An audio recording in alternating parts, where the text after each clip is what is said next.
Hey there, Tameka here with my roti recipe. Grab these ingredients and let's get started. All right, so today I'm going to show you how to make this very simple pizza.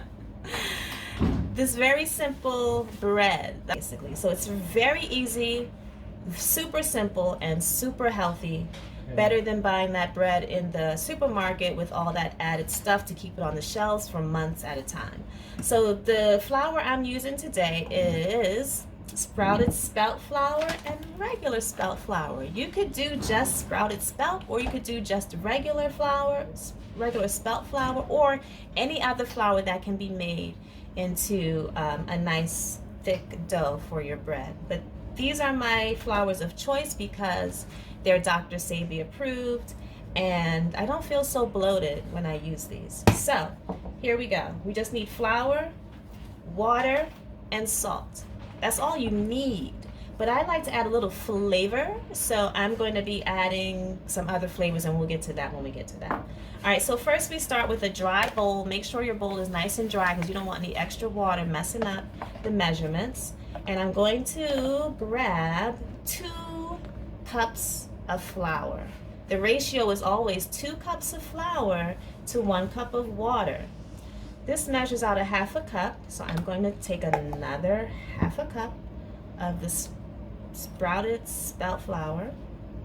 And then, since I'm doing half and half, I'm going to reach into this bag and grab a cup of regular spelt flour and mix it up. There, and a little bit more. So I really like this because you can do it by hand. You could put it in the food processor. I like to do it by hand though, so I can, really manipulate it the way I want it. The measurements don't have to be totally exact, but if you're just starting this, make them totally exact. It's definitely something you can play with. All right, so now that we got the flour in there, I'm going to add the salt. And we always do 1 teaspoon of salt. Himalayan sea salt is what I'm using today. I like to use black sea salt, but someone doesn't like the taste of black sea salt, so I'm using Himalayan sea salt. Himalayan sea salt is very good for you, very nutritious, and also gives you that salty flavor. All right, so I'm sprinkling that into mix with the flour. And I'm just going to take my hand, kind of mix it up a little bit. Lots of fun. And now I'm going to add my flavors, which is totally optional. You do not have to do this. What did you just say? Let me finish. Let me finish What my did you video. just say? Nothing. Go sit down and No, do your you said work. something. You said something about black something. Black salt. I said I like black salt. So, my seasonings, I'm adding onion. You can measure it. It'll probably be like a 1/2 teaspoon. I just like to, do what my spirit feels. So I'm sprinkling in the salt, just like I'm seasoning something. And then I'm going to also use garlic. Garlic, again, I'm just sprinkling it in. It's probably a 1/2 teaspoon if you want to measure it. All right.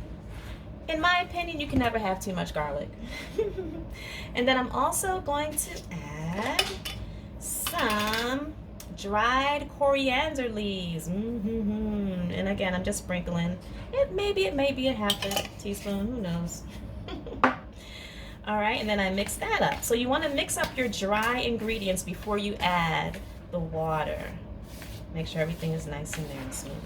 Oh, in addition to this, very important, we want to add oil. So I like to add grapeseed oil, avocado oil, or even olive oil. Sometimes I have a taste for olive oil. Today I'm going to add avocado oil. And you can measure this out. I'm gonna measure it out because, I'm doing this live, but, we're doing it for you. But again, it's something you can kind of play with. You can kind of just see. Of course, you don't want the flour soaking in oil, but, just kind of get it in there. So I don't usually measure it, but that was like what, 2 tablespoons? All right. And then we mix that in a little bit. And now, here we go. We're gonna go ahead and add the water. So see, this is very simple. We're almost halfway there. And we wanna put our fingers through the flour as we're adding the water little by little.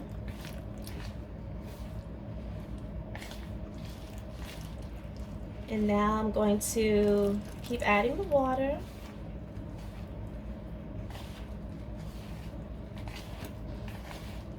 And I'll finish adding the water now and just work on keeping the dough, or creating the dough. Squeezing it with my hands, getting all the flour incorporated into my dough ball that I am creating. So if you're doing this and you find that you need a little bit more flour or a little bit more water, you can do that. But if you're adding a whole lot more flour, then you might want to think about the amount of salt that you have. You might want to increase that. All right. So see, it's getting sort of sticky. It's forming into a ball. And this also happens in the food processor. In the food processor, you want to add just a little bit of water at a time though, because that thing just keeps on going. So it's like a, if you need, if you want a video on that, I can show you exactly how to do it with the food processor. But here we go. We got our nice dough ball. I'm gonna take the extra off of my fingers. What? Are you doing what you're supposed to be doing? Yeah, I'm trying to see how much questions And here I'm kneading it. So I'm taking the back of my hand and kneading the dough. Just trying to press out any clumps that might try to sneak in there and ruin my plan for beautiful bread. All right. So we got the dough ball. It's a little tacky. As you can see, it's not what you might call perfect, and we're fine with that. We're gonna take a little bit more oil, place it in the hands, like so. Take both of the hands. What's your password so I can see how much questions language arts has? It's a quiz on there. I'll tell you later. Okay. Excuse me, let me do this, please. All right, so I took the oil and just put it around the outside of the dough, okay? And that's it. So you could leave it in the bowl and put saran wrap on it, or you could wrap it up in the saran wrap, and that's what I'm going to do. So let me grab my saran wrap.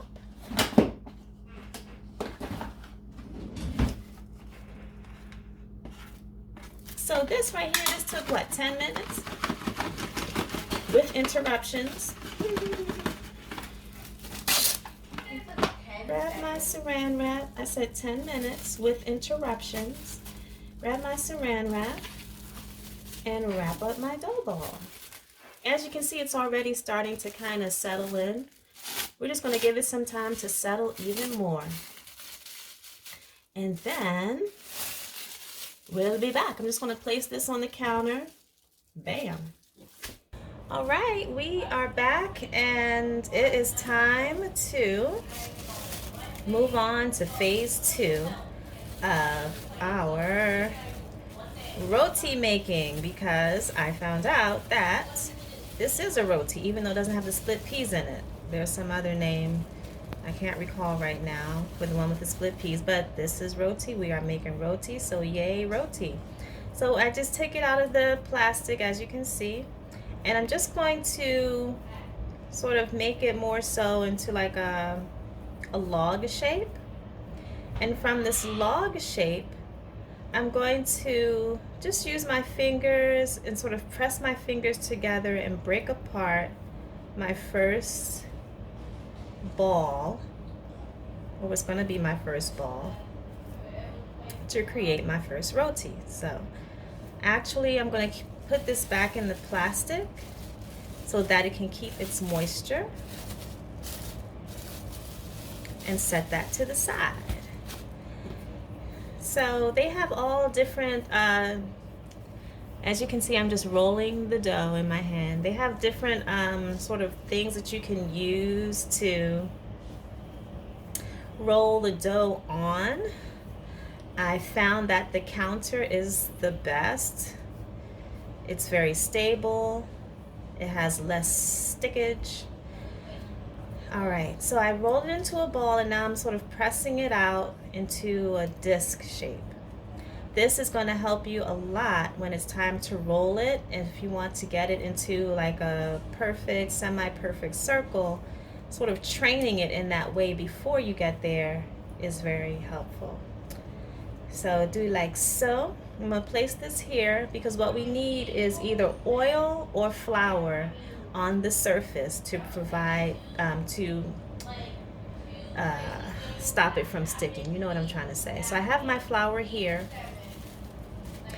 I'm going to use flour, but you can use oil. If you use oil, your bread will stay softer longer. I just don't need a whole bunch of oil in my diet right now, so I'm going for the flour.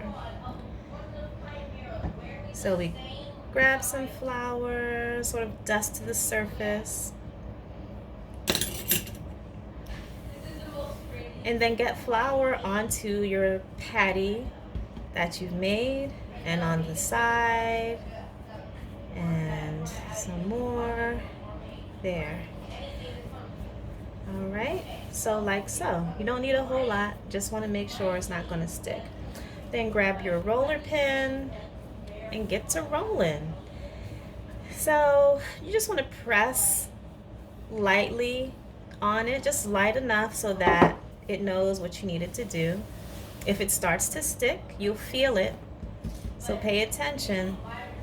Flip it, rub the flour around and roll some more.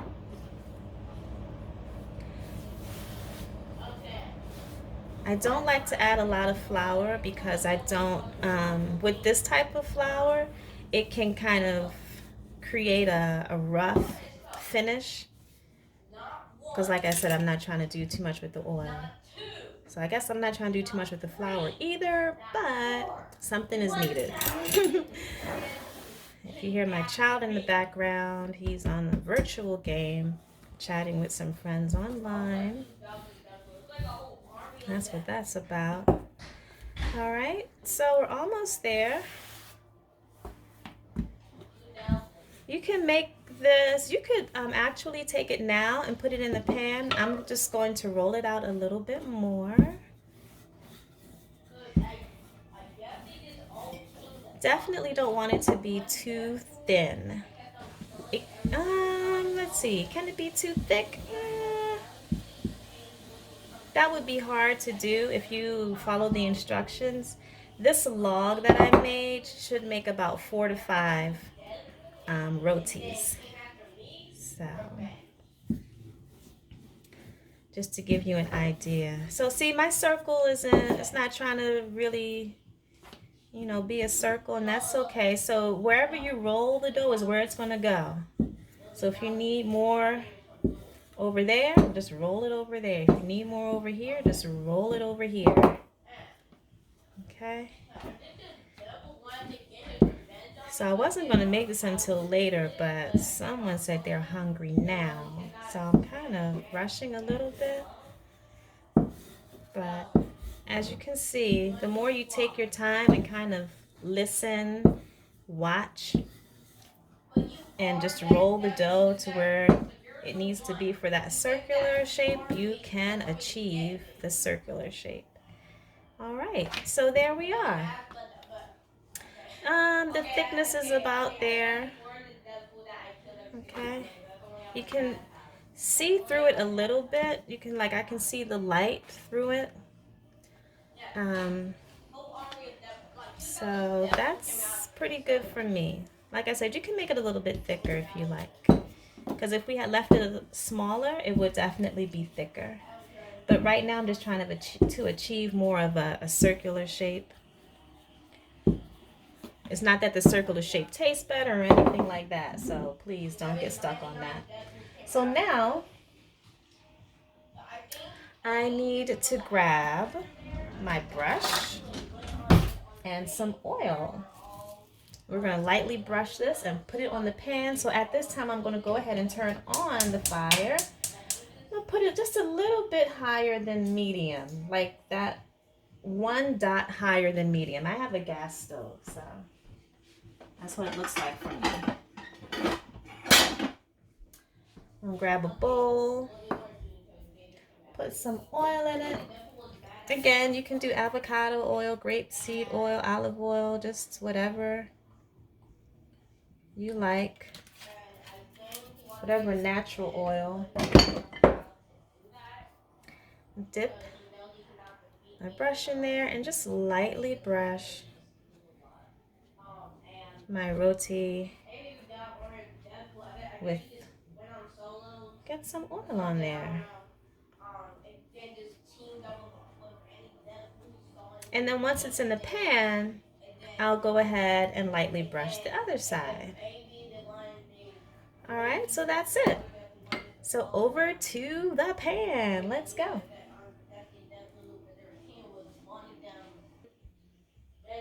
So we have our pan here. It's been heating up. You can place your hand over it just to feel the heat, just to make sure it has been heating up. And then I'm going to gently grab my roti and gently place it on to the pan. Okay, like so. It's a little bit bigger than the pan, but that's okay. This is not restaurant style, this is homemade. So now that it's on the pan, I'm going to go ahead, grab my brush, and gently, lightly brush some oil over the top. And that's it. I'm going to let this go ahead and cook. I'm going to turn up the fire just a little bit. Grab my spatula.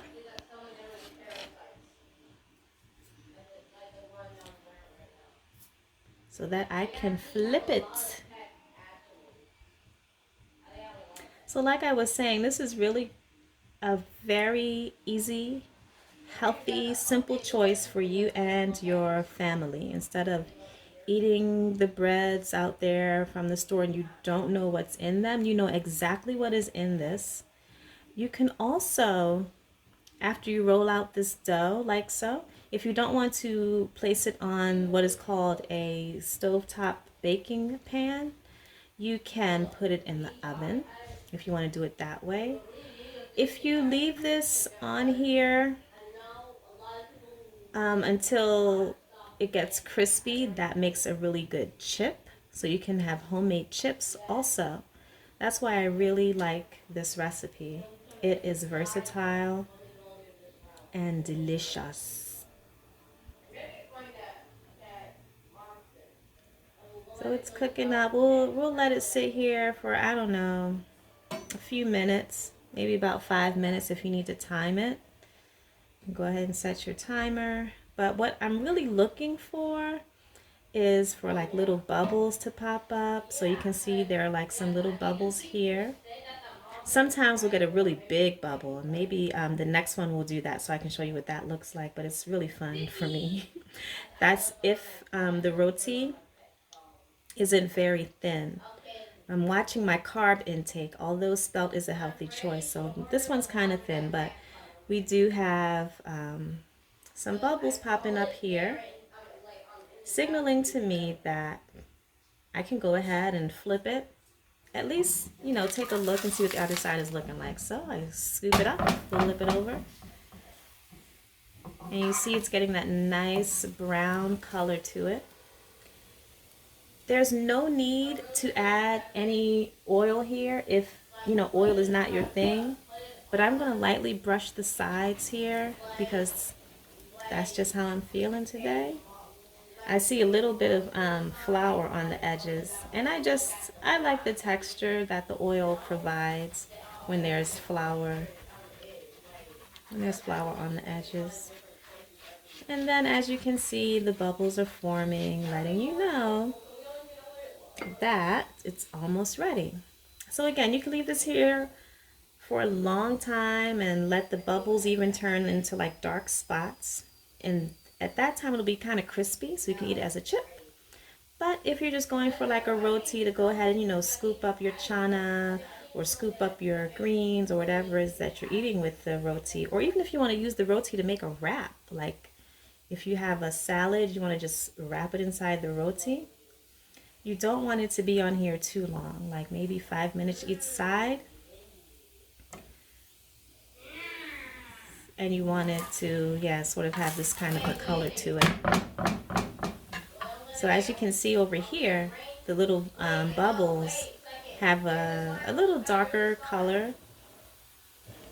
So I'm about to take this off the fire because we are going to be using this roti to eat some chana that I made last night. If you want the recipe for that, let me know and I'll go ahead and do a video for that also. So I made chana and we had kale and salad. We finished all the kale, so today I'm going to be making chard, Swiss chard, and I'm going to also make some, what you call it? Cauliflower. I'm going to make some cauliflower, some breaded cauliflower, which kind of is reminiscent of like little chicken bites. If you want the recipe for that, let me know. I'll definitely upload that video for you. But this is looking like it's ready.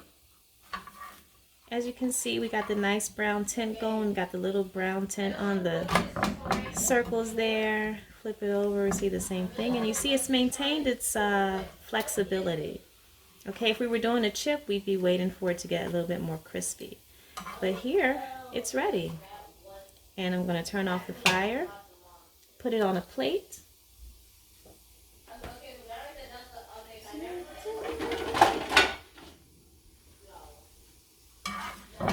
And it's ready to go, ready to serve. So there it is. It's just that easy. I hope that you try this recipe. If you do, let me know. If you added some different flavors, also let me know about that. And let me know how your family liked it. If you did the chip, yeah, let's talk about it. All right, so I'll see you next time. Peace.